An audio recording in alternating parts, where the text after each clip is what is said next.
lo primero que quiero, lo primero que quiero contarles es que estos 5 protagonistas tienen, aparte de lo obvio que fueron dirigentes y los que regían sus respectivos países, tienen 2 cosas en común que son bastante particulares.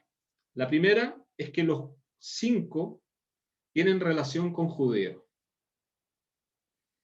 En el caso de Winston Churchill, su padre era el representante en el Parlamento de un distrito en donde la mayoría de los que habitaban ahí eran judíos.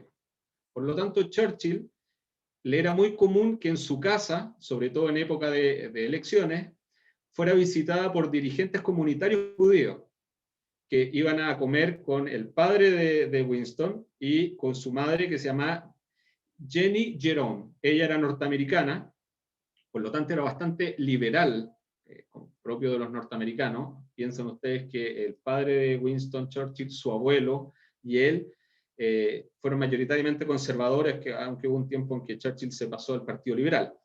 Entonces Churchill siempre supo y escuchó y apoyó, digamos, la causa judía, especialmente en esa época, siendo él un niño, en que los judíos escapaban de los pogroms zaristas y llegaban a Londres y se asentaban en este distrito. Entonces Churchill desde niño tuvo convivencia con judíos. Después tenemos el caso de Adolf Hitler, obviamente. Su relación con los judíos, dejando de lado el tema del holocausto, es la siguiente. Churchill era muy apegado, perdón, Hitler era muy apegado a su madre, que se llamaba Clara, y ella enfermó de cáncer estando Hitler en Viena. Y el médico que atiende a Clara es judío y se llama Edward Bloch. Cuando la madre de Hitler está agonizando y lo hacen llamar a él para que se venga a despedir, la madre le dice que por favor se preocupe del médico porque la había atendido muy bien y había evitado que ella sufriera de dolor. Bueno, al menos en esta oportunidad Hitler honró su palabra y cuando se produjo la anexión de Austria, porque este médico era austriaco, por la Alemania nazi, él envió a unas personas de la Gestapo, tomaron a este médico y lo llevaron a Suiza con su protección y este médico se salvó y murió en el año 45 por causas naturales. ¿Ok? Después tenemos el caso de Roosevelt. Roosevelt, durante su mandato de la guerra, tuvo un asesor muy cercano que se llama Bernard Baruch, que fue el encargado de la industrialización de Estados Unidos durante la guerra. Él fue el que planeó qué empresas iban a producir qué cosas, negoció los contratos, y una vez que organizó todo esto y casi un poco antes de la muerte de Roosevelt, Roosevelt lo nombró a él su delegado especial para los asuntos atómicos. Bernard Baruch alcanzó a trabajar un tiempo con Truman, que es el que sucede a Roosevelt, hasta que Truman es reelegido y ahí, digamos, Truman lo cambia y él muere en el año 65 también de causas naturales. En el caso de Mussolini, Mussolini tuvo una amante judía que se llama Margarita Sarfati, sefaradí. ¿Ok? Y él estuvo con ella hasta que en el año 1938, por el cambio de las leyes raciales en Italia, por presión de los alemanes, ella huye a Argentina, donde fallece también de causas naturales. Y por último tenemos al camarada Stalin, que, bueno, ustedes saben, y hay antecedentes muy conocidos de que el Partido Comunista y los bolcheviques en particular, había muchos judíos que eran sus principales, digamos, dirigentes, y entre ellos los que eran muy cercanos en la época de la revolución y hasta el primer, digamos, hasta cuando Stalin asume tras la muerte de Lenin, eran muy apegados a él, eran los judíos Bukharin, Simeonev y obviamente Trotsky. Él sí, como se sabe, una vez que se asentó bien en el poder Stalin, los mandó a matar a todos. Entonces, acá podemos ver que todos estos personajes tuvieron una relación muy directa con judíos. Pero también hay otra cosa que tienen en común, y es la siguiente. Estos 5 personajes pudieron haber muerto por alguna acción no natural antes del comienzo de la Segunda Guerra Mundial. Qué distinta hubiera sido la guerra si alguno de ellos hubiera muerto antes, o quizás no hubiera habido guerra. Entonces, tenemos el caso de Winston Churchill. Él es enviado a fines del siglo XIX a cubrir como periodista la guerra de los Boer en Sudáfrica contra el Imperio Británico. Él viajando en un tren con pasajeros civiles y algunos soldados británicos, digamos, este tren es objeto de un atentado por parte de los Boer, el tren descarrila, hay bastantes muertos, él sobrevive y él lidera una caminata de más o menos 40 kilómetros por el desierto en Sudáfrica con los sobrevivientes para ponerlos a salvo. Él perfectamente podría haber muerto en uno de estos vagones, de hecho no sufrió ningún rasguño, es tan así que una vez que él deja, digamos, a los sobrevivientes en un campamento militar, después de haber caminado estos 40 kilómetros, él toma un rifle y decide volver caminando para ir a enfrentar a las personas que habían atentado contra el tren, pero lo detienen y le dicen que en ese minuto él era un civil, porque, digamos, hacer eso. Después tenemos el caso de Hitler. Es muy conocido el tema, pero vamos a profundizar un poco de cómo la suerte salvó a este personaje. En el putsch del año 23, van en lo que se conoce como el putsch de la cervecería, y se conoce así porque él va a la cervecería donde se juntaba el Partido Nacional Socialista, y les dice que él va a dar en ese va a dar un golpe de Estado en Baviera para tomarse el Estado y de ahí ir a Berlín. Y como no le hacen caso, él saca un revólver y hace un disparo al aire y amenaza con matarlos a ellos y suicidarse él. Bueno, ahí un poco, digamos, hay un par de discusiones con el presidente del partido. En ese minuto no era presidente del partido. Van a la plaza y se van a enfrentar con los policías que había mandado el alcalde de Baviera para enfrentarlo.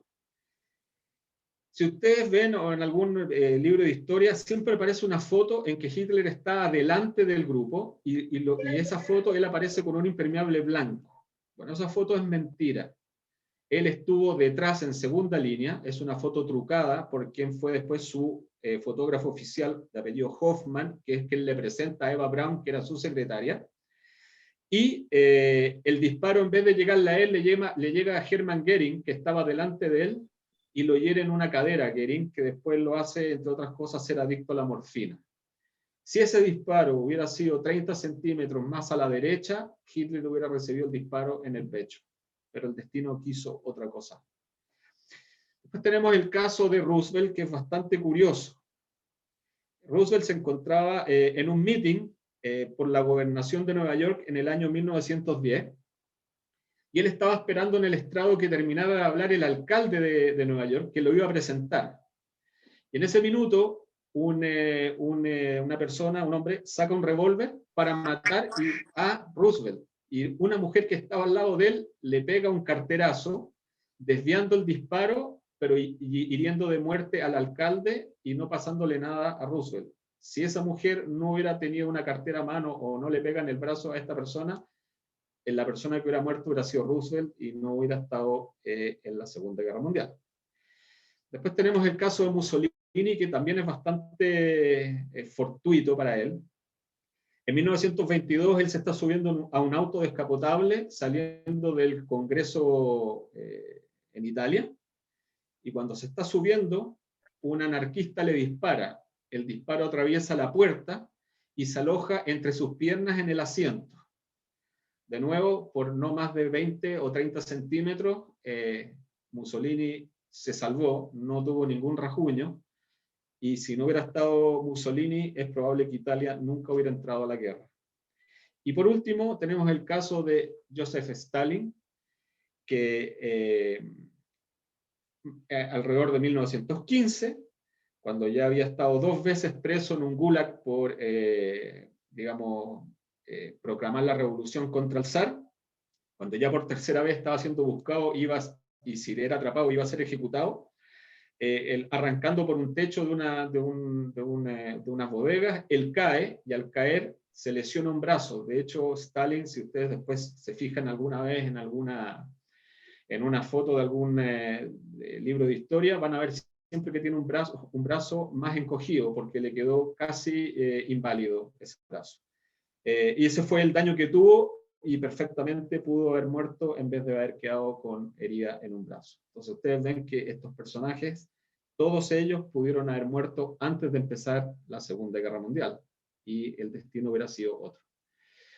Entonces, vamos a ir año a año avanzando y en esta primera lámina, que es 1918, fin de la Primera Guerra Mundial, ustedes ven la famosa Cruz de Caballero al Valor que le fue otorgada a Hitler por su arrojo durante la Primera Guerra Mundial. Bueno, tal arrojo nunca existió, es una mentira que ideó y que creó el partido nazi después. Lo que realmente ocurrió con esta Cruz de Caballero es que antes de que, más o menos por 1917, él, que era una ordenanza, se le pide llevar unos mapas al centro de mando, y eso iba a ser junto con un sargento y un capitán. En el camino encuentran a una patrulla de franceses tomando café con las armas en el suelo, y fue este capitán y este sargento quienes toman prisioneros a estos 7 franceses y los llevan con ellos hasta el cuartel general y los entregan como prisioneros de guerra. Esta es la acción que reivindica Hitler como propia, pero en realidad él no participó directamente en esta acción, por lo tanto a él originalmente la Cruz de Caballero al Valor no se le dio solamente al capitán y una recomendación al sargento. Lo increíble de todo es que el capitán se llamaba de apellido Gutmann, era judío, y Hitler durante 6 meses le recriminó con cartas a su comandante de que esa cruz se la debían de dar a él y no a un judío, porque él era el verdadero gestor de esta hazaña de toma de prisioneros. Fue tanto lo que insistió es que al final se la terminan por dar, con firma de este capitán. El capitán firmó la petición de que se le diera a él también esta Cruz de Caballero. O sea que esta Cruz de Caballero fue otorgada a él por la gestión administrativa de su capitán, que era un judío. 1919, que es la firma del Tratado de Paz que dio por terminada la Primera Guerra Mundial. Muchos historiadores dicen que en realidad la firma de este tratado fue la que dio inicio a la Segunda Guerra Mundial, pero eso es un tema para quizás otra oportunidad. Pero lo que tiene de, digamos, lado B esto, es lo que ocurrió en la firma propiamente tal y lo que ocurrió en las discusiones previas a la firma. Los alemanes acceden a firmar este tratado de paz o este armisticio siempre y cuando se cumplieran los 14 puntos que el presidente Wilson de los Estados Unidos promulgaba, que eran en el fondo respetar la autodeterminación de los pueblos, respetar las fronteras previas a la Primera Guerra Mundial, digamos, tener la seguridad y el respeto al trabajador y al trabajo, etcétera, que tenían muchas cosas que ver con la defensa de los derechos humanos. Los alemanes bajo esas condiciones aceptan, pero cuando son llevados a firmar, los llevan a firmar el tratado de armisticio a un vagón de tren, el famoso vagón de tren donde Hitler después se venga y hace firmar a los franceses su rendición. ¿Y por qué es en este vagón de tren? Porque lo hacen afuera de una ciudad, digamos como se dice hoy día, entre gallos y medianoche, en donde todos estos 14 puntos que le habían, digamos, asegurado a los alemanes que iban a ser los respetados en el armisticio, se dejan de lado y tanto norteamericanos, franceses e ingleses, en el fondo, como se dice, le ponen el pie encima a Alemania, lo despojan de todos sus armamentos, lo despojan de su posibilidad de tener un ejército, le aplican multas y compensaciones terribles, impagables, que en el fondo llevaron después a la Segunda Guerra Mundial.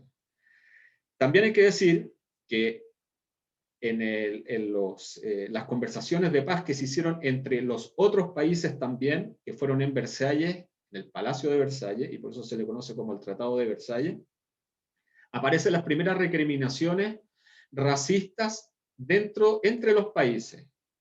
Hay un tema bastante, digamos, más que una anécdota, digamos, un hecho lamentable. Cuando los japoneses van a pedir su parte del trato, es decir, sus compensaciones por haber participado junto a los aliados en la Primera Guerra Mundial, los aliados le dicen: ustedes no tienen derecho a nada, ustedes son amarillos. Los japoneses se paran y se van, y es algo que nunca olvidaron hasta que se inició la Segunda Guerra Mundial. Por eso ustedes ven que este tratado, que fue un tratado mal hecho y una manera errónea de terminar un conflicto mundial que se suponía que iba a ser la última guerra de toda la guerra, digamos, fue lo que se conoce, o muchos historiadores afirman, como el inicio de la Segunda Guerra Mundial. Después tenemos el famoso putsch de la cervecería, que es un poco lo que les conté, y ahí de hecho se ve esa imagen es trucada. Hitler no está ahí, en realidad él estaba mucho más atrás, aunque aparece Goebbels al lado. Y lo que quiero relatar como lado B de esto es que Hitler, cuando va camino digamos, a la plaza a enfrentarse con los policías, él siempre se fue quedando más atrás y fue llevando siempre a otras personas adelante. Y esto él lo aprovechó después muy bien, porque todos los 9 de noviembre, que es la fecha del famoso putsch de la cervecería, él creó un mito en relación a los 9 héroes que fueron muertos en la primera línea. Y estos 9 héroes fueron los que en el fondo salpicaron con sangre la bandera del Partido Nacional Socialista. Entonces, en todos los 9 de noviembre se acudía a la plaza, se hizo un monumento en Baviera, que es la capital o sea, en Múnich, que es la capital del estado de Baviera, en donde se le rendía honor a estos 9 mártires, que son los primeros 9 mártires del Partido Nacional Socialista. Eso ocurre en 1923. En 1933, Hitler llega al poder. Aquí ocurre algo bastante curioso, o digamos, a lo mejor de calidez política de sus adversarios. Efectivamente, el partido nazi fue el partido más votado. Democráticamente tenía más de 1/3 del Congreso, que era el que tenía que ratificarlo, pero no le alcanzaban los votos. Y él necesitaba negociar para poder obtener la mayoría en el Congreso y poder ser nombrado canciller. ¿Qué hace? Negocia con los partidos de centro y centro católico. ¿Y qué les propone a él? Él les propone lo siguiente: de los 11 ministerios que hay, yo quiero solo 3, el resto quédenselo ustedes. Y él se queda con Cancillería, Justicia y Economía. Los otros, encabezados por von Papen, que era el jefe del partido, segundo partido más votado en el fondo, que era el partido de centro, le comenta a sus compañeros de fórmula, en el fondo, aceptemos esto, como somos más ministros nosotros, lo vamos a controlar. Y lo que Hitler le comenta a Goebbels es: deja que ellos sean mayoría, yo los voy a controlar igual. ¿Y qué pasó? Efectivamente, los controló igual. Al mes, cuando él inventa el atentado en el fondo en el Congreso y lo quema y le echa la culpa a los comunistas, cambia a todos los ministros, los saca del poder y se queda con el poder completo. Es decir, su sagacidad fue mayor que la candidez de los políticos tradicionales alemanes. En 1934 ocurre lo que se conoce como la Noche de los Cuchillos Largos, que fue la pasada de cuenta que tuvo Hitler con todos sus opositores, reales o imaginarios. Pero el tema es por qué él llega a esta decisión. No porque él tuviera algo contra alguno de sus enemigos reales o imaginarios, sino porque él tenía que llegar a un arreglo con el ejército. Resulta que en 1934 las SA, que eran las fuerzas políticas, paramilitares políticas del partido nazi, tenían 450.000 miembros. El ejército solamente tenía 100.000. Y el ejército estaba muy nervioso y no estaba respaldando a Hitler. Entonces el ejército le dice: señor, no pueden haber 2 ejércitos dentro de Alemania. El ejército constitucional somos nosotros y no una fuerza de matones como la SA. Entonces Hitler le dice: no hay problema, yo voy a desarmar a las SA, pero quiero que ustedes juren lealtad al Führer, que soy yo, el canciller, y no al Estado alemán. Y el ejército aceptó. Por lo tanto, el ejército se entregó al poder de Hitler. Y con eso Hitler terminó por cerrar todo el poder que necesitaba. Tenía al poder ejecutivo, al poder legislativo, al poder judicial, y ahora tenía el ejército. Manejaba las policías tenía todo el control después de este arreglo. Pero este arreglo tenía que transformarse en algo que fuera tangible y real para los militares. ¿Qué es lo que hace? En esta noche, la conocida por la noche de los cuchillos largos, le pide a Heinrich Himmler, que ya había organizado las SS y que eran digamos, su guardia pretoriana, que vaya y se hace una lista de alrededor de unas 1000 personas, y le pasó la cuenta a todos sus opositores, desde aquellos que se opusieron al putsch del año 23, y los ejecutó a todos. Pero uno en particular tenía que ser ejecutado de alguna manera distinta, y ese era Heinz Röhm, quien aparece en la foto individual de al lado, que era el jefe de las SA, era sumamente leal a Hitler, pero era mucho más radical que él. Por lo tanto, para Hitler era un competidor interno que había que eliminar. Entonces, Hitler en persona va al hotel donde este Röhm estaba, y resultó que Ernst Röhm era homosexual y lo pilló en la cama con su pareja.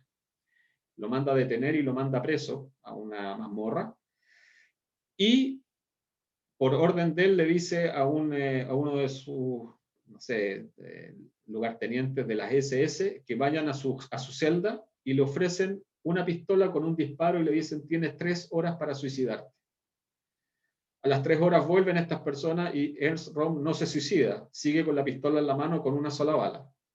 Y él le dice: quiero hablar con el Führer. Y esta persona que había sido enviado a ejecutarlo le dice: el Führer te manda saludo, y le dispara 3 veces y lo ejecuta dentro de la sala de la cárcel.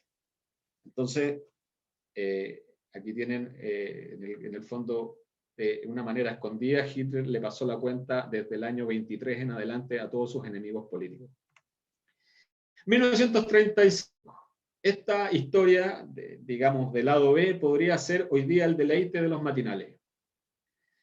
Es la abdicación del rey Eduardo VIII y asume su hermano Jorge VI. ¿Qué es lo que ocurre? El rey Eduardo, estando ya como jefe de Estado de Inglaterra, se enamora de una mujer divorciada, norteamericana, no británica, y además plebeya. Lo que era inconcebible en esa época, no hoy día, en esa época, para la realeza. Pero eso tiene un trasfondo importante.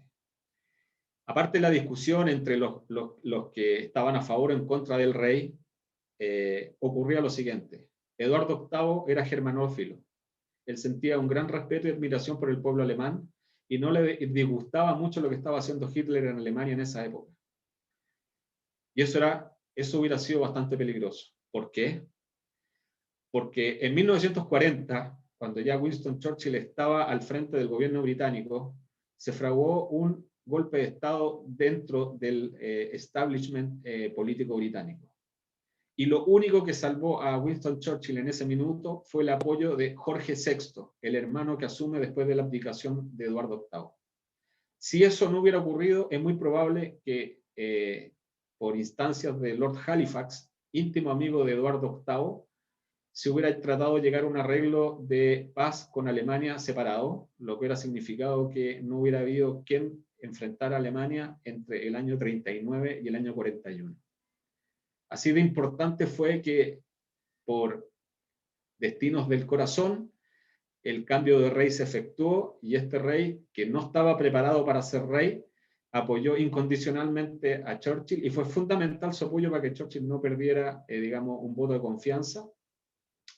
Y es el famoso discurso en que dice: lucharemos en las playas, en Francia, etcétera, etcétera, etcétera, que se pronuncia después de que es rechazado el voto de censura y hay un apoyo total de la Cámara a la gestión del primer ministro. Eso ocurre en el año 35.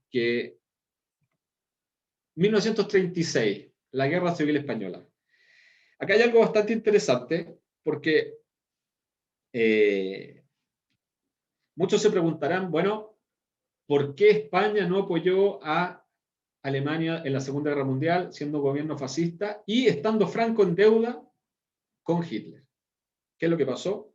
Durante la Guerra Civil, que en realidad fue un laboratorio para los regímenes totalitarios, tanto el marxista como el nacionalsocialista, ellos enviaron parte de sus ejércitos, los alemanes probaron la Blitzkrieg en España. La Blitzkrieg es la, digamos, la planificación o la doctrina de guerra que tenían los alemanes, la guerra total rápida, con todas las acciones, digamos, infantería, avión, marina, etc. Y también los soviéticos probaron su doctrina militar y algunos de sus armamentos. No voy a entrar a decir qué fue mejor o qué fue peor, pero el resultado es que el apoyo de Alemania fue mucho más decidido que el de la Unión Soviética. Franco gana la guerra civil, se mantiene en el poder. Entonces era esperable que Franco después apoyara a Alemania en su esfuerzo de guerra. El problema es que España quedó muy empobrecida, no tenía recursos como para poder sostener una operación de esta, pero Franco le hace una oferta a Hitler y le dice, se juntan en la ciudad de Endaya, Hitler va en tren, se juntan en la misma estación, tienen una reunión y Franco le dice, yo apoyo a Alemania si es que Alemania me entrega los territorios franceses del norte de África. Ese fue su precio. Hitler lo pensó bastante, pero una vez que invade Francia, él necesitaba el apoyo en el fondo del gobierno de Vichy. Si él le quitaba esos territorios que reclamaba España, especialmente Argelia y Marruecos, no iba a tener el apoyo del gobierno Vichy, que para Hitler en ese minuto es importante, y por lo tanto le dice, Franco decide no apoyarlo, y se mantiene relativamente neutral, sí prestó puertos y bases para los submarinos que iban alemanes que iban al Atlántico a atacar a los convoyes aliados, pero digamos soldados españoles y esfuerzo de guerra por parte de España no hubo. ¿Okay? España no estuvo dispuesto a pagar un precio distinto. 1938.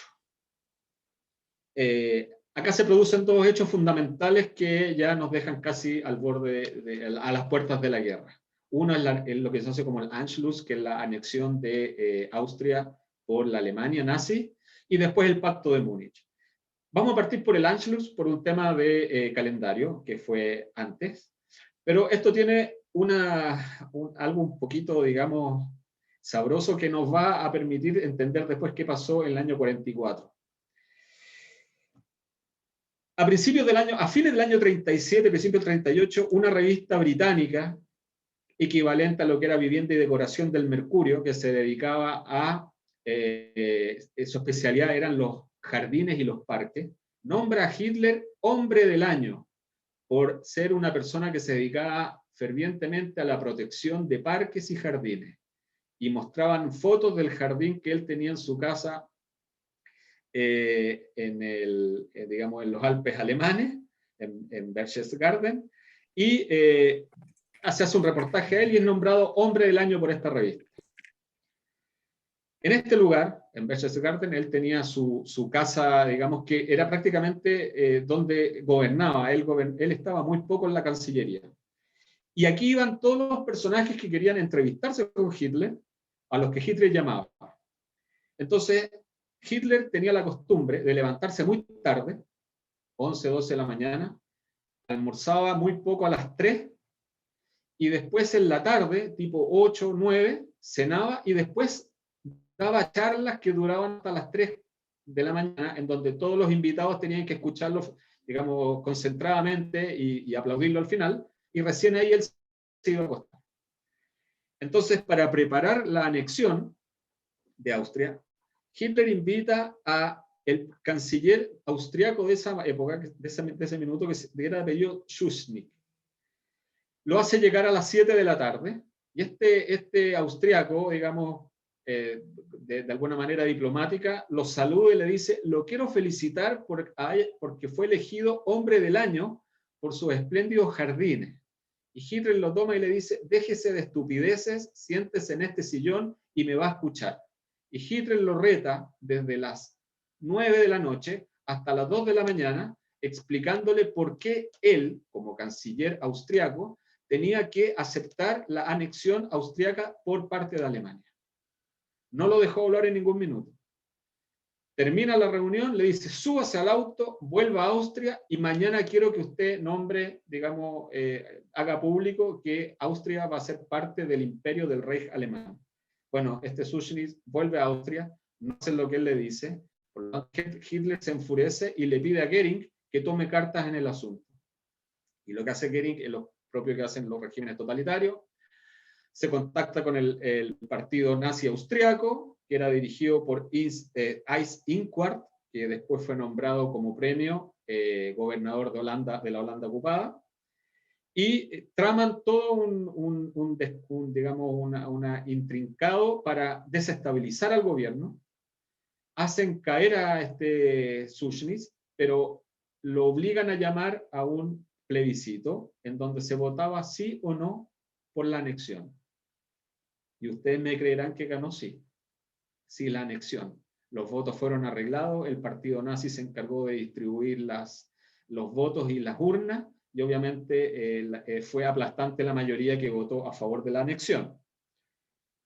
Cuando Hitler es aclamado por la anexión y de vuelta de Austria, después de que también lo aclamaron allá, va digamos, por el medio de las calles en Berlín, el pueblo lo vitoreaba, pero lo vitoreaba porque había logrado algo sin disparar un solo tiro.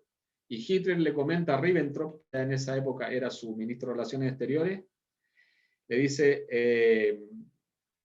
este pueblo es cobarde, porque no tiene un bautismo de guerra para hacer Alemania grande. O sea, él prefería que hubiera muerto y le diera un valor distinto, podríamos decir como un sabor distinto a la obtención digamos, de este logro, entre comillas, diplomático. Y lo otro que ocurre, que es el tema del Pacto de Múnich, que es este solo episodio da para una charla completa, pero tiene algo bastante curioso en que son responsables tanto los aliados como la Alemania nazi. Hitler, después de la anexión de Austria, empieza a presionar por unos terrenos, unas zonas de Austria, de Checoslovaquia, que se llaman los Sudetes. ¿Por qué? Porque después de la Primera Guerra Mundial, en estas zonas quedaron más o menos 3 millones de habitantes alemanes de habla alemana viviendo en Checoslovaquia. Y lo que él quería era reunir bajo el Reich alemán a todas las personas de habla alemana y germánico. Por lo tanto, empieza a presionar a los checos para que le entreguen este territorio a Alemania, solo porque ahí vivían 3 millones de alemanes. Bueno, obviamente los checos se opusieron. Por lo tanto, Hitler empieza a presionar y arma esta reunión que se hace en Múnich, que es moderada por su amigo Mussolini, quien a cambio de esta moderación de la reunión recibe un pedazo de Austria, que era vecina de Italia, en los Alpes austriacos italianos, en compensación de esta gestión que iba a hacer Mussolini. Y lo que se habla más o menos en esta reunión era que Hitler prometía que con la devolución de estos territorios con esta población alemana, él digamos, hacía satisfecho y no iba a tener ninguna reclamación más, y con esto daba por superado todos los digamos, temas pendientes que tenía Alemania en Europa. El tema es que nunca le preguntaron a los checos si ellos estaban de acuerdo o no. La delegación checa que llega a Múnich, digamos, llega a la ciudad, es rodeada por una fuerza de las SS, son llevados a un hotel, son encerrados en el hotel, no los dejan salir por 3 días, mientras se discutía el futuro de su país en la Cancillería que estaba, digamos, del estado de Baviera en Múnich. ¿Y qué pasa en esta reunión donde los checos no tienen voz ni voto? Es que hay muchas negociaciones, muchos tiras y aflojas, no se llega a un acuerdo muy claro, y en un momento en que salen todos de la habitación donde estaban reunidos, al tras se queda Chamberlain, que en ese minuto era el primer ministro británico, cierran la puerta y se queda solo Chamberlain, él y von Ribbentrop, que era el secretario de Estado de Relaciones Exteriores de la Alemania nazi. Y ahí es donde Chamberlain le dice, deme usted una garantía de que esta es su última reclamación alemana en Europa. Y Hitler le dice, le firmo un papel. Y este es el famoso papel que Chamberlain muestra como garantía de paz cuando llega a Londres y se baja del avión y lo agita. Hay muchas fotos que muestran esto. Y él da un discurso. En este papel tengo la seguridad de que Herr Hitler, así le decía, no tiene más reclamaciones en Europa. Cuando Chamberlain estaba blandiendo este papel en el aeropuerto, Hitler le comenta a Ribbentrop, ya en Berlín, le dice, acabo de darme cuenta que las democracias occidentales son unos gusanos cobardes. Al mismo tiempo en que la delegación checa salía del hotel sin haber podido salir durante 3 días y era expulsada de Alemania, de vuelta a lo que era en esa época Checoslovaquia, con el vaticinio de que le habían quitado más o menos un 25% de su territorio. Eso es lo que se conocía y se conoce como la política de apaciguamiento. Es decir, que los aliados hicieron todo lo posible cediendo para que Hitler no fuera a la guerra, y Hitler siempre los engañó. Se dieron cuenta tarde. ¿Ok? Vamos al año 39. Acá ya estamos a puertas de la guerra. Lo que pasa es que Hitler obviamente desconoció el papel que firmó y el 31 de enero del año 39 invade lo que queda de Checoslovaquia, lo divide en dos, forma la República Checa, o sea, crea un protectorado checo a cargo de los propios alemanes y crea Eslovaquia, que era un estado títere que estaba manejado por un cardenal fascista antisemita de apellido Tiso, pero esa es otra historia. Y con esto quedó claro que la guerra venía y los británicos y franceses ya estaban, digamos, más o menos preparándose para la guerra. Lo otro que ocurre, que es muy importante, que es el famoso tratado Ribbentrop-Molotov, que en el fondo en agosto Hitler manda a Ribbentrop, que era su ministro de Exteriores, a juntarse con Molotov, el ministro de Exteriores de Stalin, y firman un protocolo de no agresión. Pero este protocolo tenía un lado B, que nunca fue publicado y se conoció después con la caída de la Unión Soviética. ¿Qué firmaron estas dos personas? Primero firmaron que no se iban a agredir mutuamente, firmaron que se iban a dividir Polonia, firmaron que Alemania no tenía ningún problema con que los soviéticos invadieran las repúblicas de Lituania, Estonia y Letonia, y tampoco tenían problema con que los soviéticos quisieran quitar una parte del territorio finlandés. ¿Ok? Lo único que pedían los alemanes es que ellos los dejaran las manos libres en su parte de Polonia. Y con eso quedaron las puertas abiertas para la guerra, y el 1 de septiembre a las 6:30 de la mañana los ejércitos alemanes invaden Polonia, y se hace todo un ardid para justificar esto, y se inventa que algunos polacos atacaron una radio alemana, y lo que realmente pasó es que se tomaron prisioneros del campo de concentración de Dachau, les pusieron un uniforme alemán, y algunos polacos, como que también habían muerto polacos, pero eran todos prisioneros de Dachau, y ese fue el pretexto que tuvo Hitler en su alocución por radio para justificar la invasión a Alemania.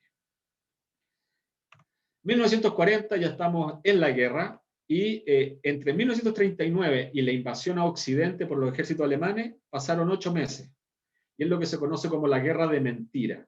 ¿Qué pasó? Que los alemanes no les fue tan fácil como se suponía la invasión a Polonia, perdón, y digamos necesitan recomponer su fuerza y cambiar algunas de sus estrategias. Por lo tanto, toman un tiempo. Si en ese tiempo el ejército francés hubiera adelantado hubiera cruzado la frontera alemana, Alemania no hubiera podido detenerla.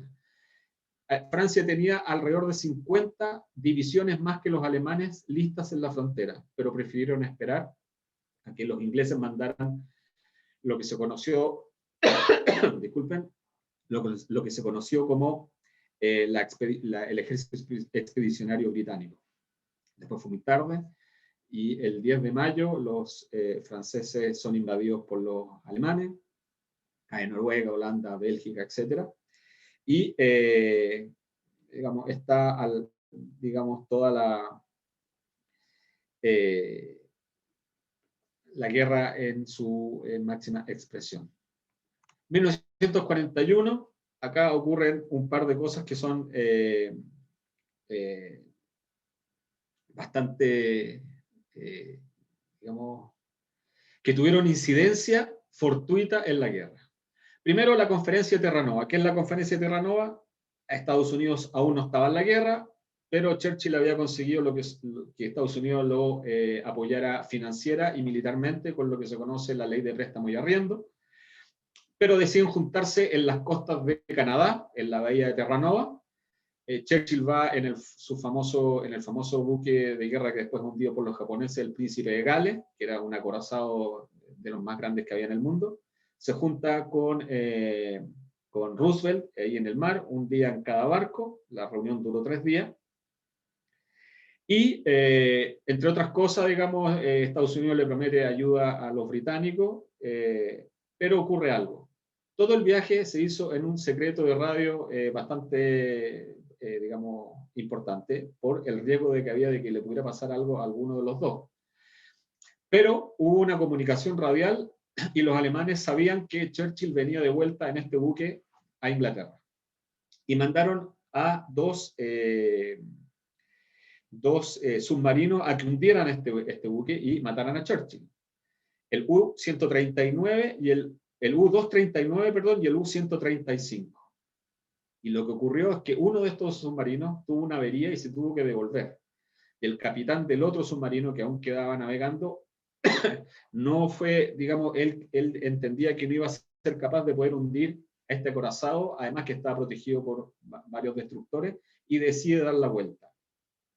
Si este submarino, el U-135, no se hubiera averiado, es probable que esta flotilla de submarinos hubiera atacado el barco de Churchill y a lo mejor Churchill hubiera muerto en el medio del Atlántico y no hubiera podido liderar a los británicos en la Segunda Guerra Mundial. La batalla del Alamein. La batalla del Alamein, que es en el norte de África, es el punto de inflexión entre entre Rommel y Montgomery.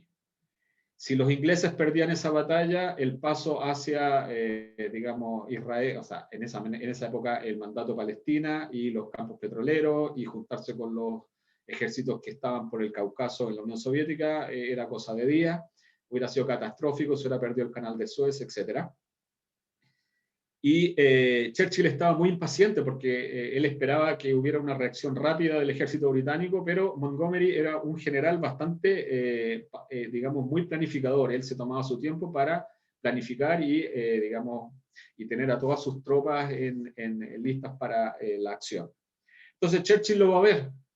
Y Montgomery, en un acto, digamos, de diplomacia y de buena voluntad, lo invita a almorzar a su carpa, de donde comía él con sus oficiales.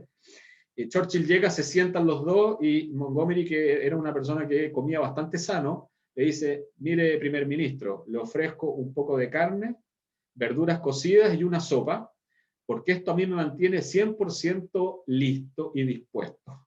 Y Churchill le contesta: mi querido mariscal de campo, yo desayuno con whisky, almuerzo con champaña y ceno con coñac, y estoy 200% listo y dispuesto. Dicho esto, Churchill tomó su puro y se puso a fumar y a tomar su champán de almuerzo.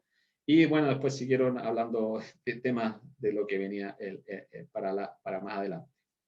Después tenemos el tema de la Operación Barbarroja, que es la operación de invasión de los alemanes, el nombre código que le dieron los alemanes, la invasión a la Unión Soviética. De nuevo, hablar de la Operación Barbarroja puede ser incluso hasta para 1 o 2 charlas completas, ¿ya? Pero acá lo que les voy a comentar es también un tema B. La pregunta es: ¿nunca Stalin supo que los alemanes lo iban a invadir? Hay varios historiadores que han investigado al respecto. Hay que decir lo siguiente: Stalin tenía espías por todo el mundo para espiar a los alemanes y a las democracias occidentales. Todos los espías le dijeron con informes de que venía una invasión alemana, pero nadie sabía exactamente la fecha. Pero había un espía soviético que se llamaba Richard Sorge, que estaba infiltrado en la embajada alemana en Japón. Y él le mandó digamos, la información precisa donde le decían: invasión alemana el 22 de junio de 1941 a las 5:30 de la mañana, porque él había tenido acceso al memorándum que le había llegado a la embajada alemana en Japón, y Stalin no le creyó. Dijo que este era un ardid de los alemanes y que él era un doble agente. Bueno, después Stalin tuvo que reconocer que difícil en él, pero reconoció que esa información la debió haber ponderado y fue correcta. Y por último, en este año tenemos el tema, la situación de Pearl Harbor, y acá de nuevo también tenemos que preguntarnos, ¿los norteamericanos que sabían antes o no que los japoneses iban a atacar las islas? Bueno, eso es aún secreto de Estado en Estados Unidos y no está dentro de los archivos que se planean abrir en algún momento. Pero lo que hay que decir que en esa época, en ese minuto, la Marina norteamericana había descifrado el código naval japonés, por lo tanto ellos sabían perfectamente qué y no hacían los japoneses. Y lo otro que es bastante sugerente es que el día anterior al ataque japonés, los norteamericanos sacaron su flota pesada al sur del Pacífico y el ataque japonés fue el centro y el norte del Pacífico. Por lo tanto, no estaban estos barcos que los japoneses necesitaban hundir en la bahía de Pearl Harbor en Honolulu. Entonces, ¿es posible? No es posible, pero lo que sí es cierto es que el planificador y comandante en jefe de la Marina Imperial japonesa, el almirante Yamamoto, había tenido la precaución de planear este ataque, pero él le había exigido a los políticos japoneses que la declaración de guerra fuera anterior al ataque, porque si no, Japón estaba condenado a la derrota. ¿Y qué es lo que pasó? El ataque japonés fue a las 7:30 de la mañana, hora de Honolulu. Y los diplomáticos japoneses que se iban a entrevistar con el ministro de Relaciones Exteriores norteamericano en Washington, no se dieron cuenta que había cambio de horario y entregaron la declaración de guerra 2 horas después de que había sido el ataque. Por lo tanto, Estados Unidos, aparte de ser atacado, encontró que esto era de una bajeza y una vileza que no tenía nombre, y es por eso que el famoso discurso de Roosevelt al día siguiente del ataque frente al Congreso lo tituló Fecha de la infamia, por el hecho de que Japón atacó antes de entregar la declaración de guerra. Y además esto trajo otro tema que también tiene un lado B. Alemania no tenía en ese minuto ningún problema ni fronterizo ni militar de ninguna especie con Estados Unidos, pero Hitler, en esta megalomanía que tienen los dictadores, llama rápidamente a una reunión del partido, invitan a los hartos jerarcas, se juntan en el Palacio del Deporte de Berlín, y Hitler no encuentra nada mejor que declararle la guerra a Estados Unidos 2 días después, el 9 de diciembre. Sucedido esto, Roosevelt toma el teléfono, llama a Churchill y le dice, amigo, estamos en el mismo barco. Alemania primero, Japón después. Y Churchill después de eso dijo, voy a dormir el mejor sueño de los últimos tiempos.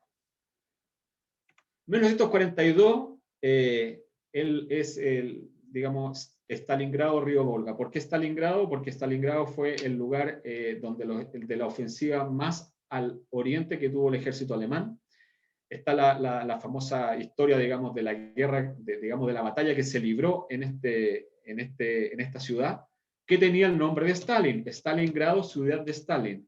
Y el que dirigió, digamos, especialmente la batalla por el lado de los alemanes fue Hitler.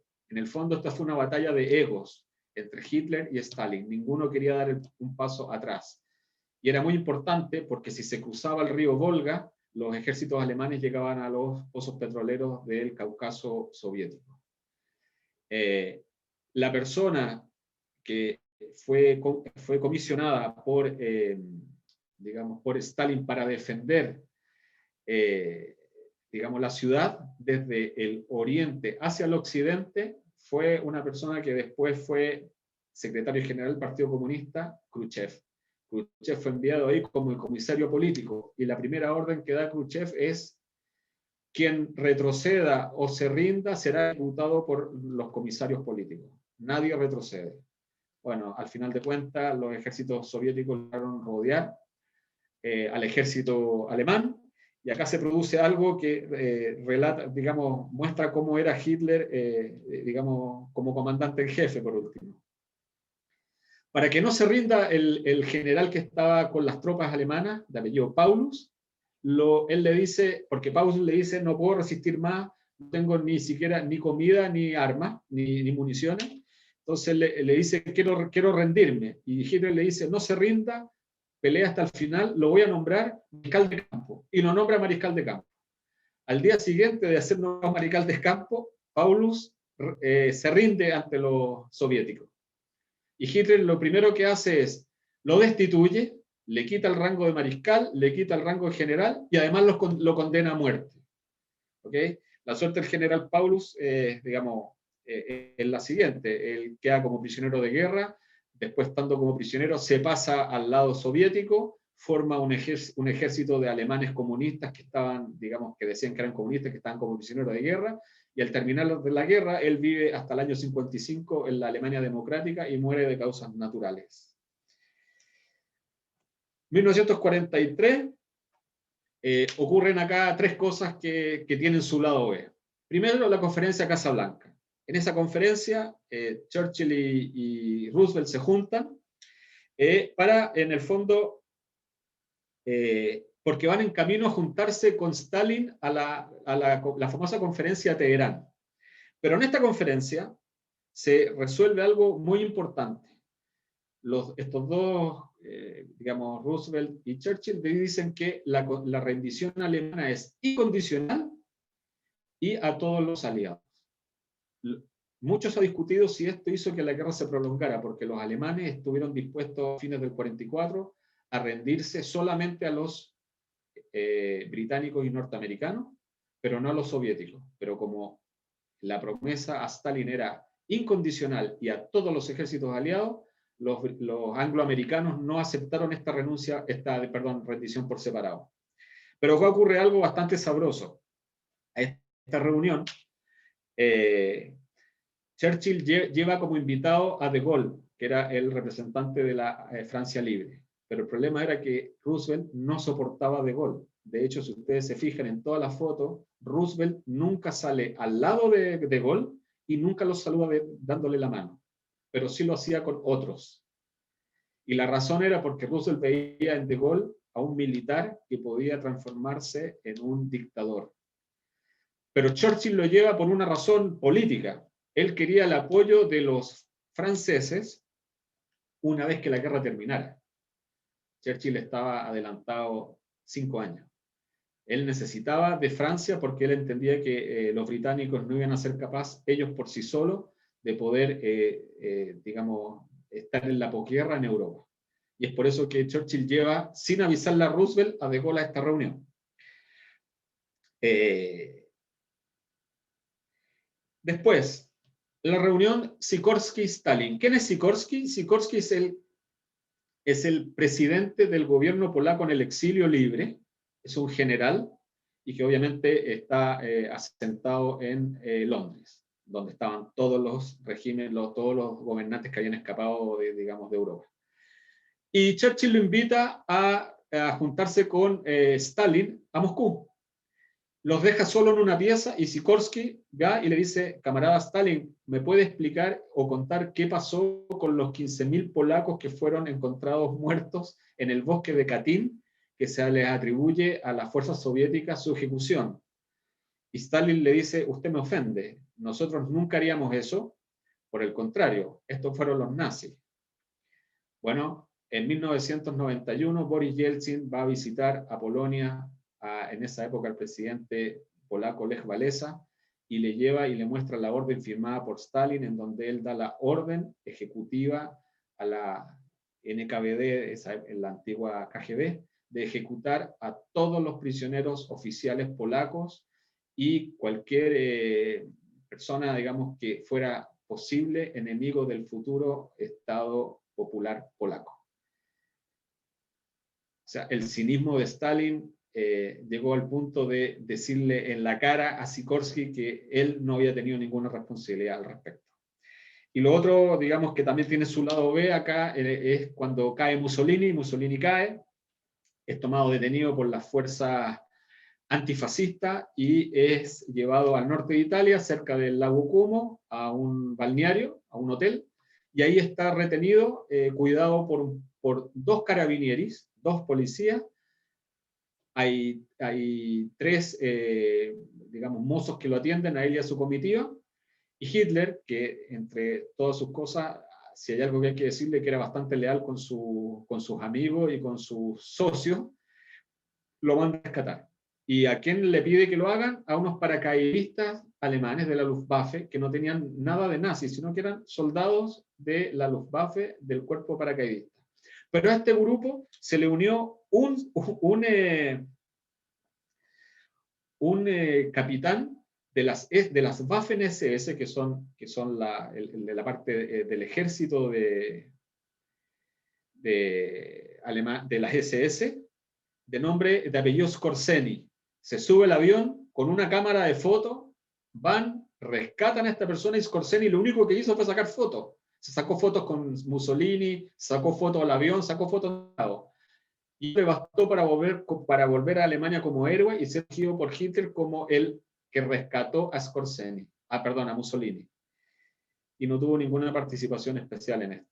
Ahora, hay que decir que Skorzeny vivió hasta que murió de causas naturales en la España de Franco, sin ningún juicio, ningún tipo de pedido de extradición ni nada. Franco lo protegió hasta que falleció. Y estamos llegando a la penúltima, al penúltimo año, 1944, el día D y la ofensiva soviética. Alemania ya está siendo atacado por los dos flancos, y lo que ocurre con el lado D, con el día D, es que los aliados, digamos, desembarcan, pero el plan alemán de defensa constaba de dos cosas. Una, que las defensas en las playas pudieran resistir lo suficiente para que los tanques de reserva pudieran llegar a las orillas y devolver a los invasores al mar. El tema era que esta orden solamente la podía dar Hitler, nadie más. Las fuerzas Panzer estaban bajo su mandato. Ustedes recuerdan que yo les conté que en el año 37, 38, Hitler dormía hasta tarde. Bueno, la invasión empezó a las 5:30 de la mañana. Los primeros informes a las comandancias alemanas llegaron alrededor de las 7 de la mañana. Nadie se atrevió a despertar a Hitler hasta las 10 de la mañana para que diera la orden de, digamos, autorizara que los tanques salieran hacia las playas. Como nadie lo hacía, su ordenanza toca la puerta, abre y a riesgo de que le pasara algo, despierta a Hitler y le cuenta lo que está pasando.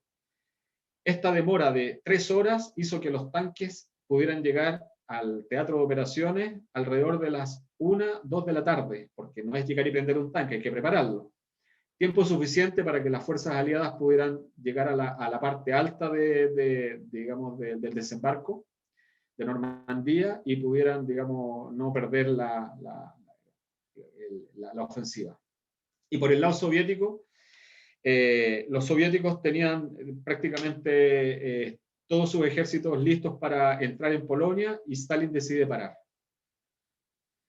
En ese minuto, pensando que los soviéticos cruzaban el río Oder y invadían Polonia, la capital se alza en armas y empieza una batalla en el medio de la ciudad, pero los soviéticos por 3 semanas no hacen nada. Churchill le llama a Stalin y le dice, por favor, entra y ayuda a los polacos. Y Stalin le dice no, que su ejército está muy cansado y que necesita recuperarse y que no tiene armas suficientes para poder efectuar la operación. Churchill le dice, yo mando aviones con armas, dime dónde puedo aterrizarlo.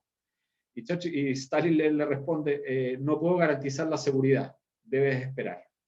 Bueno, Stalin esperó lo suficiente para que 30.000 ciudadanos polacos fueran ejecutados por los alemanes y no hubiera resistencia alguna después que se opusiera a los soviéticos y da la orden de invadir Polonia. Y después Polonia, digamos, quedó bajo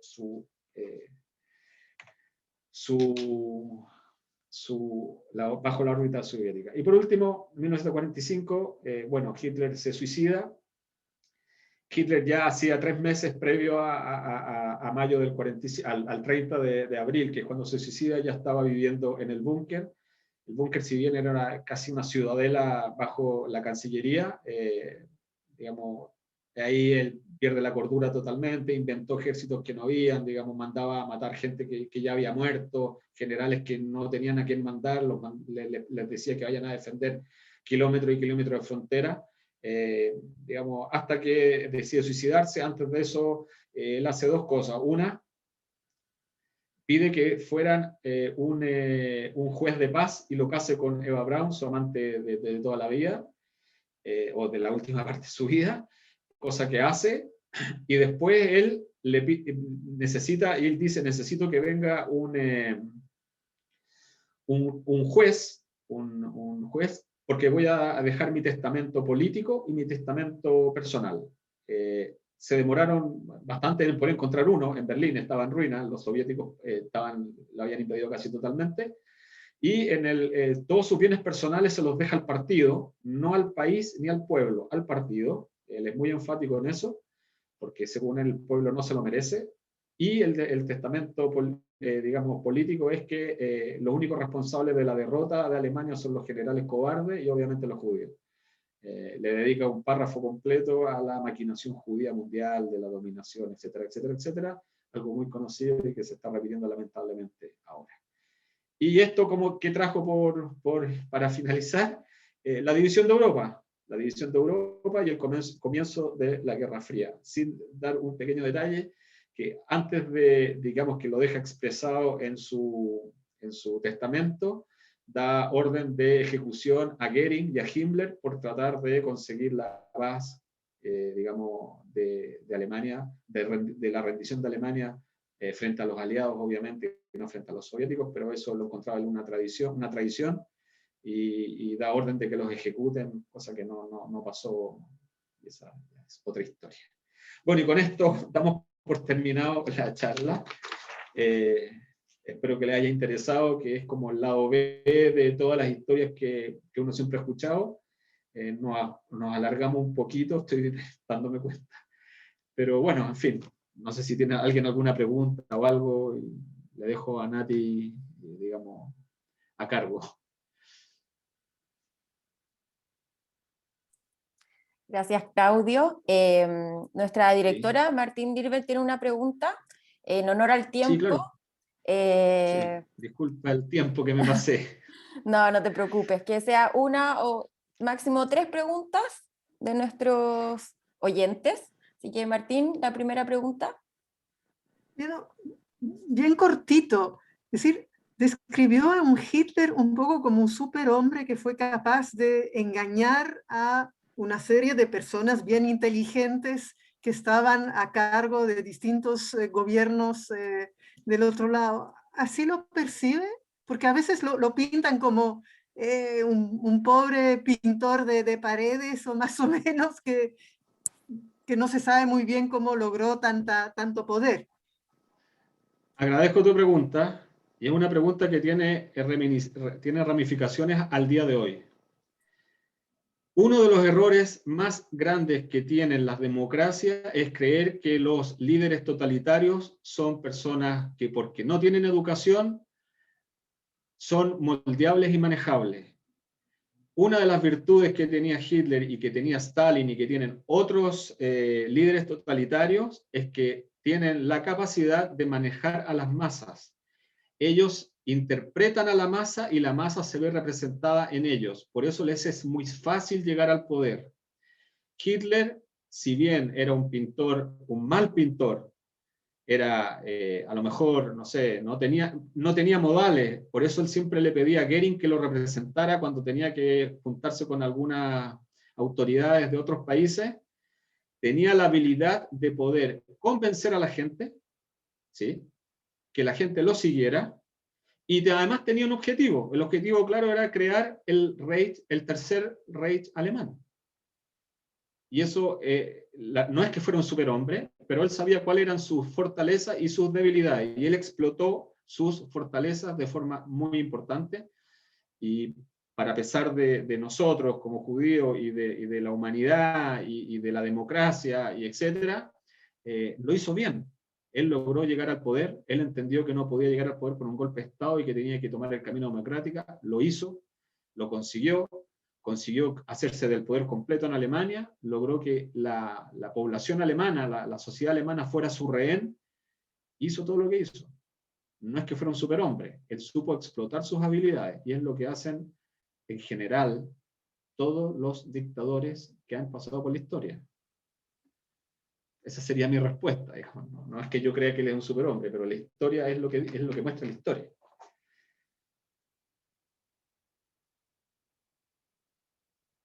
No sé si hay otra pregunta, o le quedó claro, o no estamos de acuerdo. ¿No? ¿Alguna otra pregunta?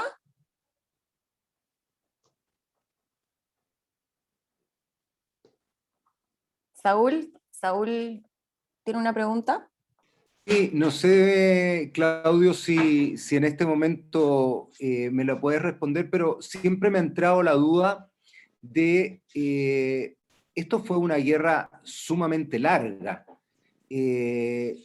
Vemos que los pueblos pasaron pobreza, pero ¿cómo en la economía, cómo lograron estos países financiar? Entiendo lo de Alemania, porque Alemania se lo robó todo, pero los países democráticos no se podían robar todo. ¿Cómo lo hicieron? Ya. Perdona, porque No, uno ve armas y armas y armas y armas. Sí, hay varias cosas. El tema es el siguiente.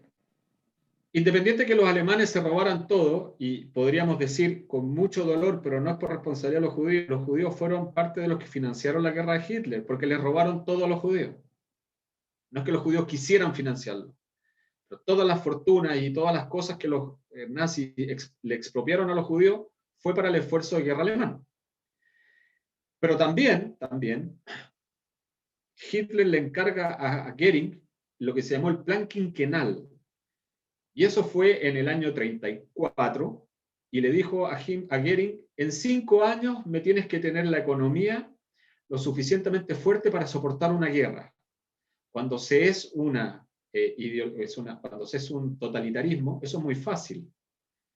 ¿Por qué? Porque tú ves dónde destinan los esfuerzos. Y Hitler los destinó todos los esfuerzos a, 1, infraestructura, porque tenía que mover el ejército, y 2, a la industria de armamento, y con eso le dio trabajo a la gente. ¿Ok? Por el lado de los aliados, los británicos, si no hubiera sido por el apoyo norteamericano, no hubieran tenido ninguna posibilidad de sostener la guerra. Y los norteamericanos, y eso es lo que temía el almirante Yamamoto, que era el japonés, su capacidad industrial era enorme, y era una industria que no podía ser ni bombardeada ni atacada porque estaba muy lejos, a diferencia de los europeos. Por lo tanto, la industria norteamericana pudo trabajar durante toda la guerra sin tener que preocuparse de que la bombardearan o que la atacaran, etc. Solo un dato. En Estados Unidos, cada 3 días se sacaba de los astilleros y se botaba al mar un carguero, cada 3 días, un carguero para poder llevar, digamos, a Inglaterra y a Australia el soporte que necesitaban los ejércitos. ¿Qué país puede cada 3 días tirar esa cantidad de tonelaje al mar? ¿Sí? Si no es alguien que tenga una industria sin daño, sana y que puede trabajar perfectamente bien. Y el resultado de esto, que al terminar la Segunda Guerra Mundial, la principal potencia en el mundo fueron los norteamericanos, porque se industrializaron a una velocidad increíble, a diferencia de los soviéticos, que tuvieron más de la mitad de su industria destruida, pero sí quedaron con un poder militar importante, porque por un tema de cantidad de habitantes, digamos, o sea, el ejército soviético estaba compuesto de 10 millones de personas una vez que terminó la Segunda Guerra Mundial. Esa es la razón, digamos, la capacidad industrial de Estados Unidos. Y el que sostuvo la guerra por parte de los aliados fueron los norteamericanos, ni los ingleses, bueno, menos los franceses, etcétera, etcétera, etcétera. Eso es. Muchas gracias. Gracias, Claudio. Le doy la palabra para una última pregunta a nuestro Rav Efra. Hola, Claudio, felicitaciones por la charla, realmente aprendí muchísimo y muy entretenida. Y te quería preguntar, y si no hubiera sido por Pearl Harbor, ¿los americanos no hubieran entrado en la guerra? ¿No pensaban entrar a apoyar a su madre patria, digamos, Gran Bretaña, en el esfuerzo de guerra? esa es una pregunta que no tiene respuesta cierta, pero los hechos son los siguientes. En Estados Unidos, en esa época, previo al bombardeo, existía un movimiento muy fuerte de aislacionismo. Nosotros no queremos participar en Europa, no nos interesa lo que pasa en Europa, que se maten allá. Ese era lo que se pensaba. No Roosevelt. Roosevelt siempre sabía que tarde o temprano Estados Unidos iba a tener que entrar a la guerra y mientras antes mejor para evitar que la guerra se les acercara a ellos. Efectivamente, el ataque a Pearl Harbor fue, entre comillas, la excusa perfecta para que Estados Unidos pudiera entrar a la guerra. Saber si hubieran entrado o no es difícil. Yo creo que después del año 43, si Inglaterra hubiera definitivamente no aguantado, y porque ya no quedaba ningún otro país que se le estuviera oponiendo a los alemanes, yo creo que sí hubiera entrado, porque, digamos, Roosevelt hubiera hecho, y su gabinete hubieran hecho todos los esfuerzos para que eso sí ocurriera. Yo creo que sí, pero así cierto, como un documento que yo te pudiera decir, mira, estaba firmado que sí, de todas maneras, no lo hay. Era una situación bien complicada la que tenía Roosevelt y sus asesores, digamos, porque había un grupo en el Congreso incluso, que eran el grupo de los aislacionistas. Ellos no querían por ningún motivo involucrarse en Europa. Ellos querían estar aparte, ellos decían, nosotros estamos protegidos por 2 océanos y punto. Eso es lo que yo creo. Gracias. Gracias, Claudio. Saúl quedó con ganas de seguir preguntando. Así que le doy la última. Esta sí que es la última. Esta sí que es la última. Prometo que nada más, pero es que es muy interesante el tema y yo creo que hay 500 preguntas. Pero, Claudio, yo siempre he tenido una duda. Es tan extraño que el ejército alemán haya llegado a las puertas de Moscú y yo me imagino que por un tema logístico, porque uno, con todo lo que ellos hicieron, ¿cómo fueron? ¿Cómo se quedaron sin municiones, se quedaron sin uniforme, muertos de frío, muriéndose de congelado? ¿Fue un error logístico o los rusos les cortaron las provisiones? Yo creo que en realidad pasaron 3 cosas. Efectivamente, la doctrina militar alemana era lo que se conocía como la Blitzkrieg, que eran ataques muy poderosos en muy corto tiempo. Y efectivamente, los uniformes con que los alemanes entraron a la Unión Soviética eran uniformes de verano. Pero eso no es la razón principal. La razón principal de por qué los alemanes no pudieron llegar a Moscú, en realidad llegaron a las afueras de Moscú, de hecho bombardearon las afueras de Moscú, se deben, y no solo eso, sino que por qué los alemanes en realidad perdieron la guerra, es por un tema de que no pudieron aprovisionar bien a su ejército. El ejército, ellos planificaron mal 2 cosas en relación a la Operación Barbarroja. Uno, subestimaron la capacidad soviética en cuanto a recursos humanos y a recursos militares. ¿Okay? Ellos pensaban que eran subhumanos y por lo tanto peleaban muy mal. Lo subestimaron. Y lo otro que ocurrió es que como avanzaban tan rápido, las municiones y el petróleo, que necesitaban especialmente los tanques, se demoraban en llegar. Los alemanes avanzaban, por decir algo, 50 kilómetros y tenían que esperar un día entero que llegaran los camiones con petróleo, porque los tanques ya no tenían petróleo. Eso permitió que los soviéticos pudieran armar una contraofensiva.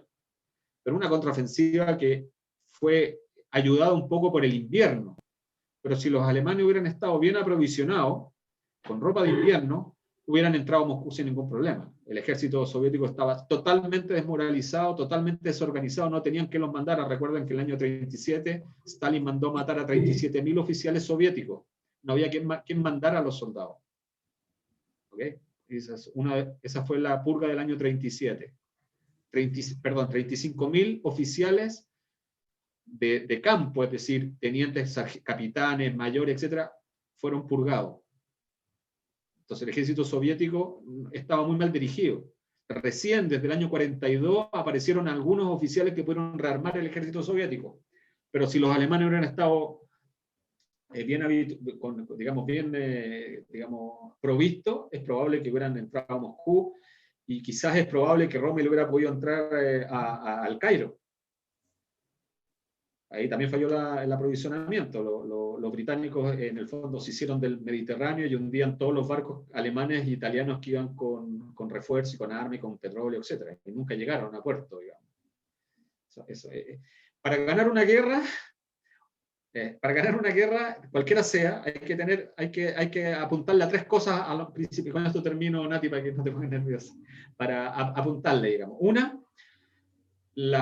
tus pérdidas tienen que ser menores, digamos, tus reemplazos tienen que ser mayores que tus pérdidas, en lo material y en lo humano. Segundo, tú tienes que tener buen aprovisionamiento, porque si tú no sacas nada con avanzar, si no tienes después ni petróleo, ni comida, ni hospitales para tus tropas. ¿Ok? Y lo tercero es que no creer que por ganar una batalla se gana una guerra. Las guerras se ganan cuando se ganan todas las batallas. Muchas gracias, no molesto más. No, está bien. Así es, Claudio, muchas gracias.